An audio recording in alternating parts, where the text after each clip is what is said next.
بنیادی حضرات، مہمانان کرام، دوسرے دھرم سے تعلق رکھنے والے بنیادی حضرات، مسلمان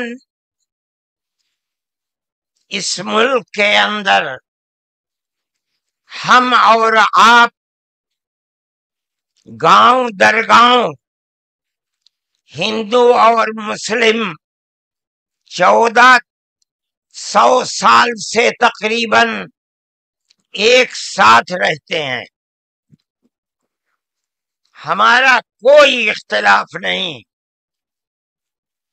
ہم نے کبھی کسی دھرم کے آدمی کو اپنا دھرم چھوڑ کر اسلام دھرم کو اپنانے کی زبردستی نہیں کی. ہمارا ماننا ہے کہ دھرم وہ چیز ہے جس کو آدمی اپنے دل سے قبول کرتا ہے. اگر کوئی طاقت بزور و زبردستی کسی کو کسی دھرم کا پابند بناتا ہے تو وہ اس دھرم کا پابند نہیں ہو سکتا.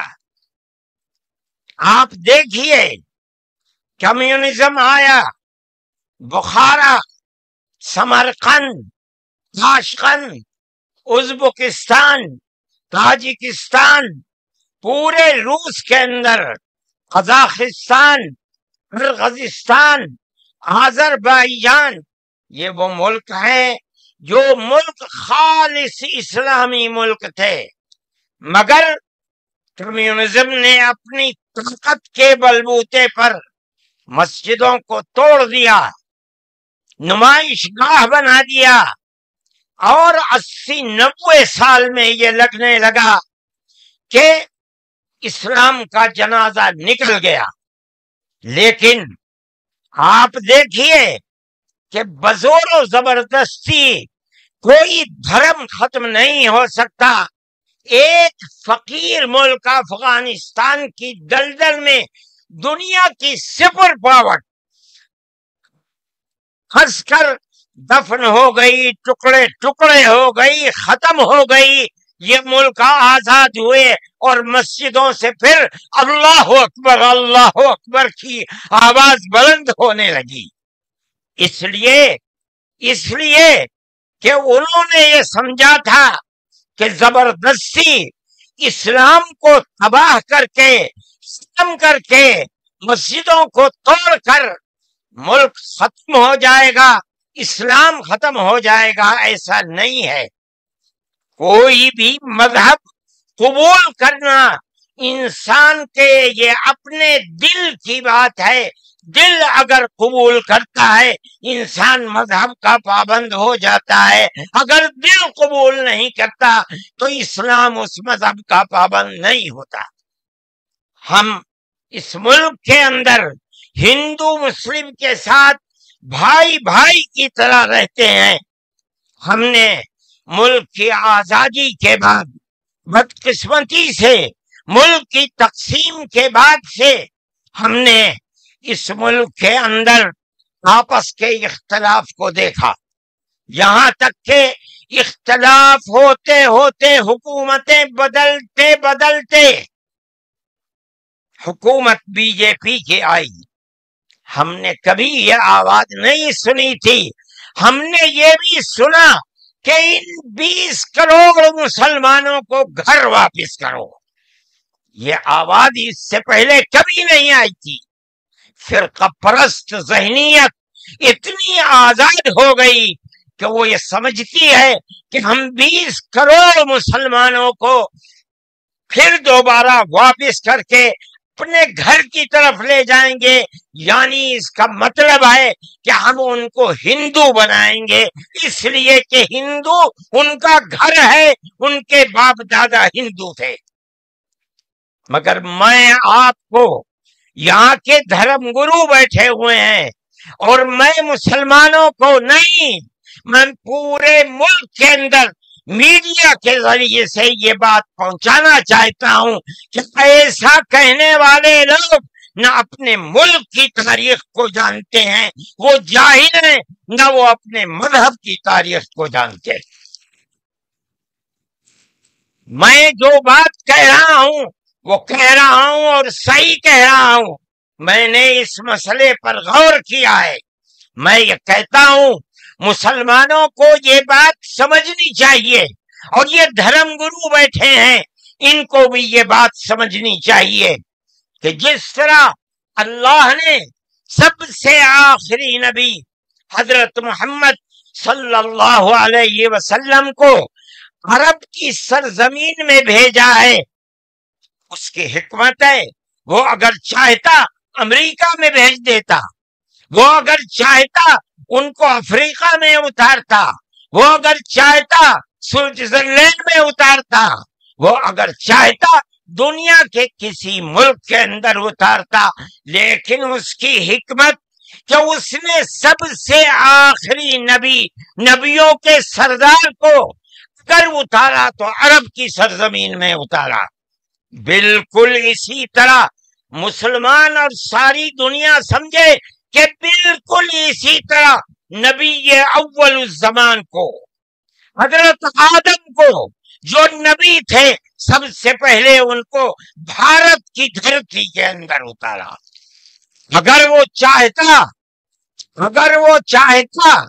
تو آدم کو افریقہ میں اتار دیتا، اگر وہ چاہتا تو آدم کو عرب میں اتار دیتا، اگر وہ چاہتا روس کے اندر اتار دیتا، لیکن نہیں۔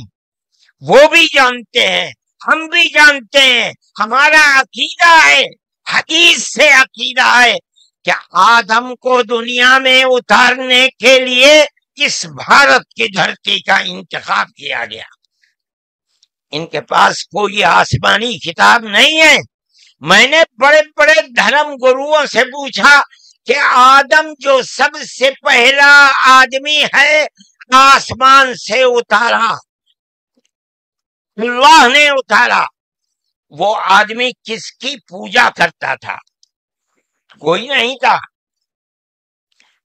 دنیا کے اندر یہاں ایک آدم تھا، اس آدم کو کہتے کیا ہو؟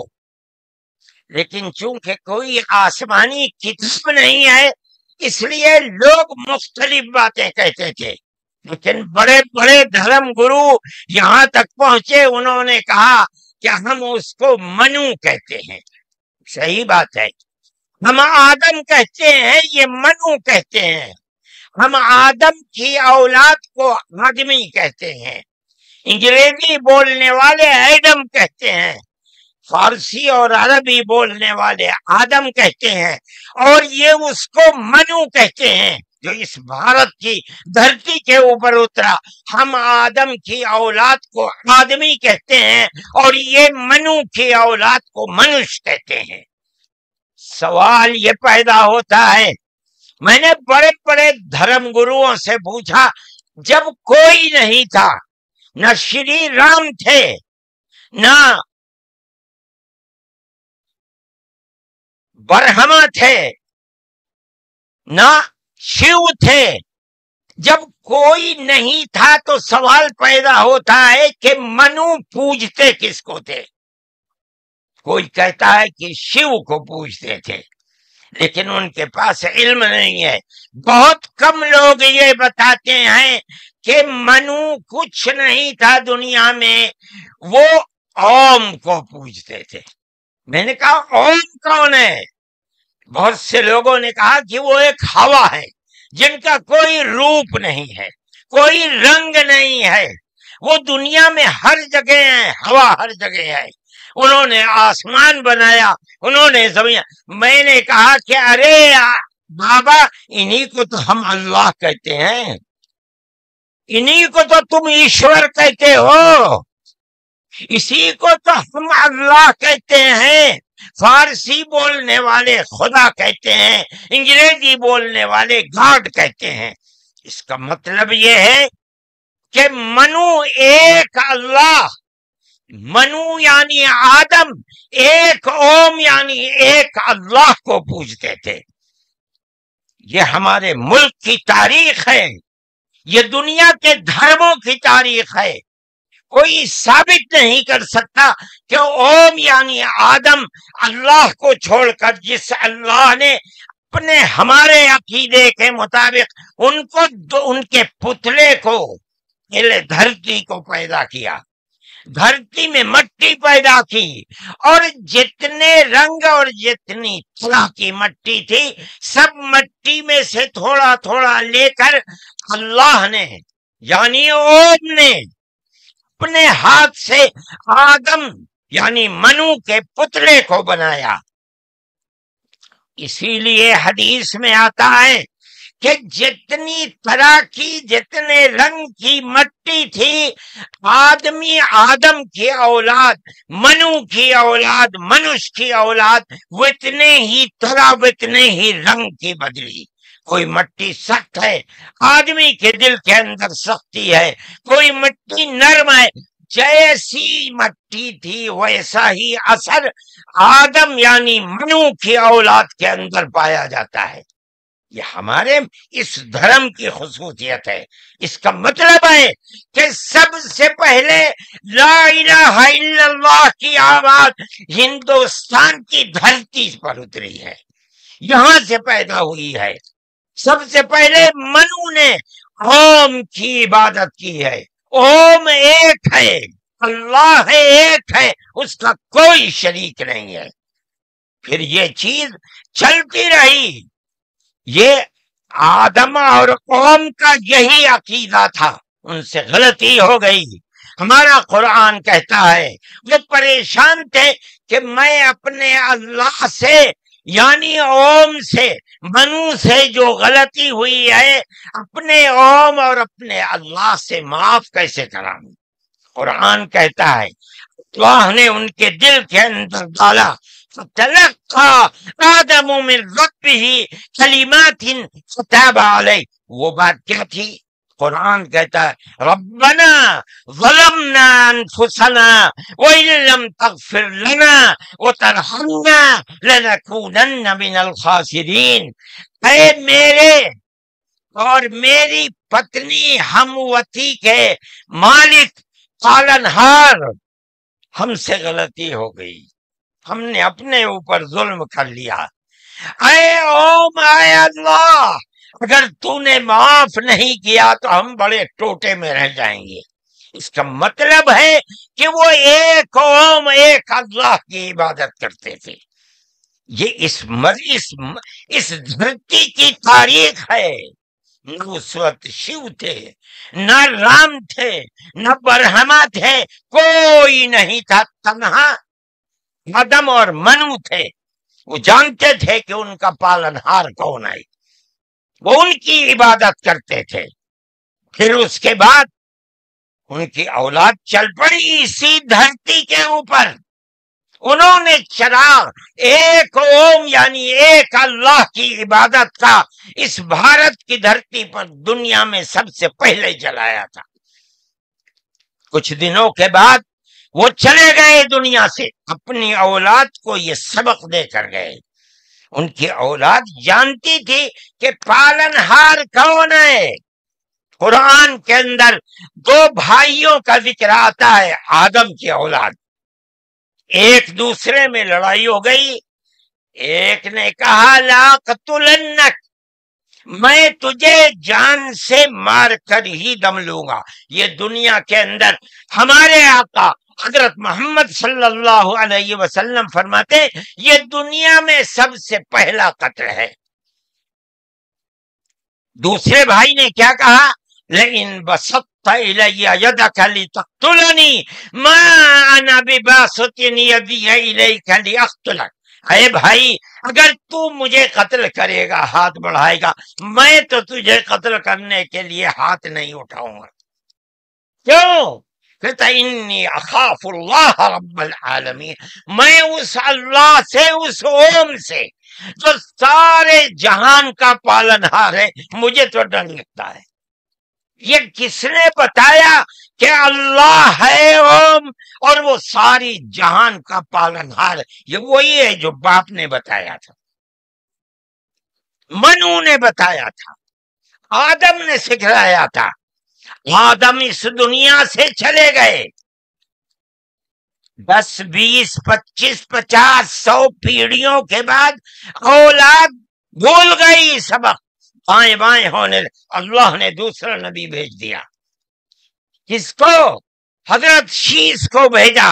دنیا کہتی ہے کہ ان کی قبر اجودھیا کے اندر موجود ہے۔ انہوں نے چراغ جلایا، اپنا کوئی چراغ نہیں، وہی چراغ جو باپ نے جلایا تھا۔ کیا؟ اللہ ایک ہے، اوم ایک ہے، اس کے سوا کسی کی عبادت نہیں۔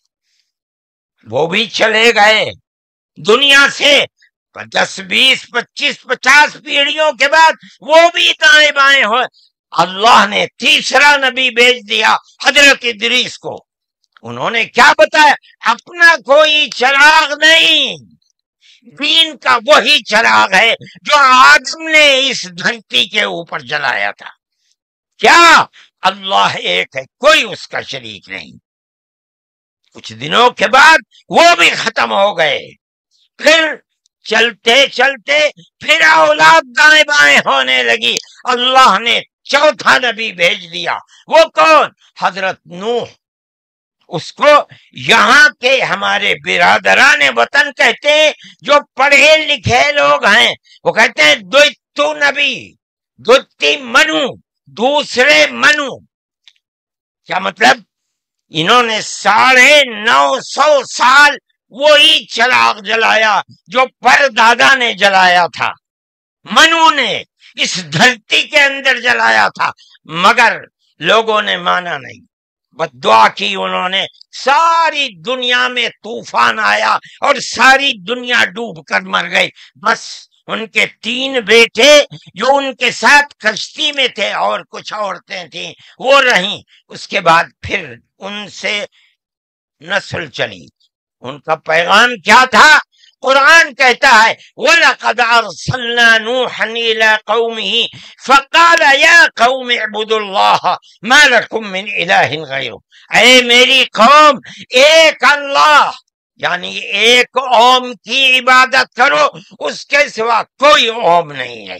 یہ چراغ کیسا ہے؟ نوح کا اپنا جلایا ہوا؟ نہیں، بھارت کی دھرتی پر جو چراغ جلاتا تھا اسی چراغ کو ہر نبی جلا رہا ہے۔ یہ ہندوستان کی خصوصیت ہے۔ پھر اس کے بعد نبیوں کا سلسلہ شروع ہو گیا۔ جس طرح نوح کو بھیجا، قرآن کہتا ہے وَإِلَىٰ عَادٍ أَخَاهُمْ هُودًا، ہم نے قوم عاد کی ہدایت کے لیے نبی بھیجے ہود کو۔ انہوں نے کیا پیغام دیا؟ یا قوم اعبدوا اللہ ما لکم من الہ، اے میری قوم ایک اللہ کی عبادت کرو، اس کے سوا کوئی معبود نہیں ہے۔ کون اللہ؟ وہی اوم جس سب سے پہلے جس کی عبادت اس دھرتی کے اندر کی گئی۔ پھر اس کے بعد قرآن کہتا ہے وَإِلَىٰ ثَمُودَ أَخَاهُمْ صَالِحًا قَالَ يَا قَوْمِ اعْبُدُوا اللَّهَ مَا لَكُم مِّنْ إِلَٰهٍ غَيْرُهُ، ایک لفظ کا بھی فرق نہیں۔ پھر قرآن کہتا ہے وَإِلَىٰ مَدْيَنَ أَخَاهُمْ شُعَيْبًا قَالَ يَا قَوْمِ اعْبُدُوا اللَّهَ مَا لَكُم، ہر ایک یہی کہ یہاں تک کہ میں تفصیل سے بچنا چاہتا ہوں۔